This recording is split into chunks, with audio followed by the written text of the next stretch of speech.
Halo, saya Romo Gandhi. Kita ketemu lagi dalam Cerita Mogan. Teman-teman terkasih, kita akan merenungi dari Injil Lukas 16, 9 sampai dengan 15. Yesus berkata kepada murid-muridnya, "Ikatlah persahabatan dengan mempergunakan mamon yang tidak jujur, supaya jika mamon itu tidak dapat menolong lagi, kalian diterima di dalam kemah abadi. Barang siapa setia dalam perkara-perkara kecil, ia setia juga dalam perkara-perkara besar. Dan barang siapa tidak benar dalam perkara-perkara kecil, ia tidak benar juga dalam perkara-perkara besar. Jadi jika kalian tidak setia mengurus mamon yang tidak jujur, siapakah yang akan mempercayakan harta sejati kepadamu? Seorang hamba tidak mungkin mengabdi kepada dua tuan. Karena jika demikian, ia akan membenci yang seorang dan mengasihi yang lain. Atau ia akan setia kepada yang seorang dan tidak mengindahkan yang lain. Kalian tidak dapat mengabdi kepada Allah dan kepada Mamon." Semuanya itu didengar oleh orang-orang Farisi, hamba-hamba uang itu. Dan mereka mencemoohkan Yesus. Maka Yesus berkata kepada mereka, "Kalian membenarkan diri di hadapan orang, tetapi Allah mengetahui hatimu. Sebab apa yang dikagumi manusia dibenci oleh Allah." Teman-teman terkasih, akhir-akhir ini kepada kita banyak disajikan berita-berita tentang orang yang ingin menguasai harta orang lain dengan berbagai macam cara. Ada orang yang ingin menguasai sepeda motor ojek online dengan cara membunuh pemiliknya. Entah di tengah jalan atau sudah men-setting kejadian tersebut dengan sangat baik. Ada yang juga yang ingin menguasai uang temannya dengan cara memutilasinya.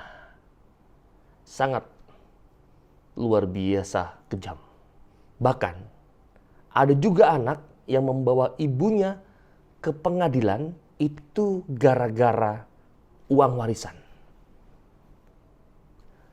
Ketika orang sudah tanda kutip menjadi hamba uang, ternyata dia bisa saja melakukan apa saja demi hal tersebut.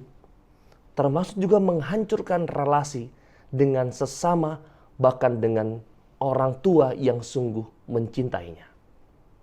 Maka teman-teman, hari ini Yesus berkata kepada kita, ikatlah persahabatan dengan mempergunakan mamon yang tidak jujur, supaya jika mamon itu tidak dapat menolong lagi, kamu diterima di dalam kemah abadi. Apakah Yesus guru kita hari ini meminta kita untuk menjadi hamba uang seperti orang-orang dalam contoh di atas dalam Injil?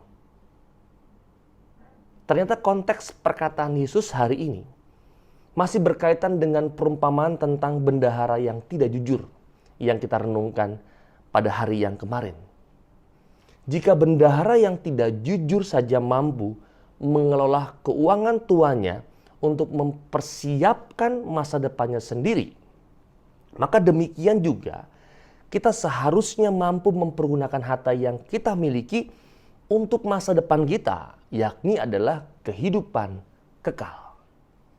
Bendahara yang tidak jujur menggunakan uang tuannya untuk membangun persahabatan dengan orang-orang lain. Agar apa? Tujuannya agar ketika dia dipecat, orang-orang tersebut mau menjamin masa depannya. Demikian juga kita seharusnya mempergunakan uang dengan bijaksana supaya bisa bertemu dengan para sahabat dan berdiam dengan bahagia di rumah Bapa di surga. Jangan menjadi hamba uang, tetapi jadikan uang sebagai hamba kita. Tuhan kita hanya satu, yaitu Bapa yang di surga. Dan Yesus mengingatkan kita bahwa orang tidak bisa mengabdi pada dua tuan. Kita tidak bisa mengabdi kepada Allah dan juga kepada Mamon. Ini ditekankan dalam firman Tuhan hari ini. Dan Yesus tidak mengatakan bahwa harta itu jahat Tidak. Kita semua memerlukan yang namanya harta. Misalnya uang, pakaian, makanan, tempat tinggal, dan sebagainya. Seharusnya harta itu membantu kita agar semakin mempunyai hidup yang bermartabat. Bukan malah justru menghancurkan martabat kita sebagai manusia. Ketika uang sudah menjadi tuan, kita akan menumpuknya untuk diri kita sendiri. Kita pun akan menjadi rakus, bahkan juga mengalami yang namanya fase kesombongan. Dan hal ini ternyata menghancurkan relasi kita dengan sesama, bahkan juga dengan Tuhan. Maka menjadikan uang sebagai hamba, artinya itu mempergunakan uang dengan bijaksana.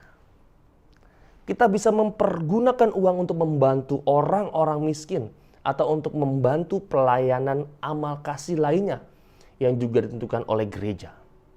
Dan dengan itu, uang yang kita miliki menjadi berkat bagi orang lain, juga membawa berkat bagi kehidupan kekal kita nanti. Maka saya teringat dengan kata pecunia non olet. Uang itu tidak berbau. Inilah satu ucapan Kaisar Vespasianus yang membuat pajak kota Roma, di mana diyakini bahwa uang itu netral. Ia tidak bersifat baik atau jahat, karena tergantung siapa pemakainya. Maka disinilah teman-teman kita diajak untuk memakai mamon atau uang atau harta milik sebagai cara untuk memuliakan Allah dan mengangkat sesama manusia.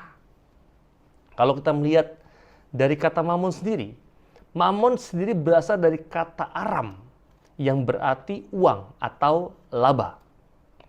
Uang itu dikatakan sebagai mamon tidak sah. Tidak hanya dikarenakan diperoleh dengan jalan yang tidak jujur, tapi juga karena landasan dasar bahwa uang itu bukan milik mutlak manusia, melainkan pinjaman dari Allah, guna aneka kepentingan abadi dan harus digunakan hanya untuk tujuan itu. Jelasnya teman-teman, Tuhan menyatakan secara tidak langsung bahwa uang dapat dipergunakan sebagai sarana untuk menolong orang lain, dan rasa berterima kasih orang-orang yang tertolong itu akan memastikan suatu sambutan yang baik di dalam sebuah keabadian. Maka dikatakan ikatlah persahabatan dengan mempergunakan mamon yang tidak jujur. Ya, teman-teman, uang dapat menjadi berkat. Tapi ingatlah juga bisa menjadi kutuk, tergantung bagaimana menggunakannya. Menjadikannya pemuas keinginan pribadi atau sumber untuk melayani sesama. Pemuas nafsu pribadi atau sumber untuk bisa berbuat baik kepada sesama. Uang itu hamba, bukan tuan. Seharusnya kita bijak dalam memaksimalkan penggunaan uang yang sudah dipercayakan kepada kita. Ingatlah kata itu. Uang yang sudah dipercayakan kepada kita. Ingatlah bahwa uang tidak dapat dibawa mati. Uang hanya bernilai selama kita hidup saja. Maka jangan gunakan uang hanya untuk diri sendiri. Gunakanlah juga untuk keselamatan orang lain. Karena tepatlah kata Cicero dalam De Legibus, Salus Populi Suprema Lex. Keselamatan manusia adalah hukum tertinggi. Maka teman-teman terkasih, selamat untuk bisa mempergunakan kesempatan-kesempatan baik, terlebih juga mamon, sebagai kesempatan untuk bisa mengembangkan hidup lebih baik lagi di hadapan sesama dan juga Tuhan. Maka selamat berakhir pekan. Semoga ini bisa menjadi sesuatu yang baik untuk keluarga Anda dan juga semua orang yang Anda layani. Kita mohon berkat dari Tuhan untuk semua itu. Tuhan bersamamu dan bersama rohmu. Maka berkat Allah melimpah untuk kita semua yang hadir di sini, keluarga kita, orang-orang yang kita kasih dan cintai dimanapun mereka berada. Terlebih sungguh itu segala usaha-usaha baik yang mau kita upayakan dan perjuangkan dalam hidup ini selalu dilindungi, dibimbing dan diberkati oleh Allah yang Maha Kuasa, Bapa dan Putra dan Roh Kudus. Amin. Ketemu lagi dalam cerita Mogan yang berikutnya yang juga tidak kalah menarik. Saya Rama Gandhi. Dadah.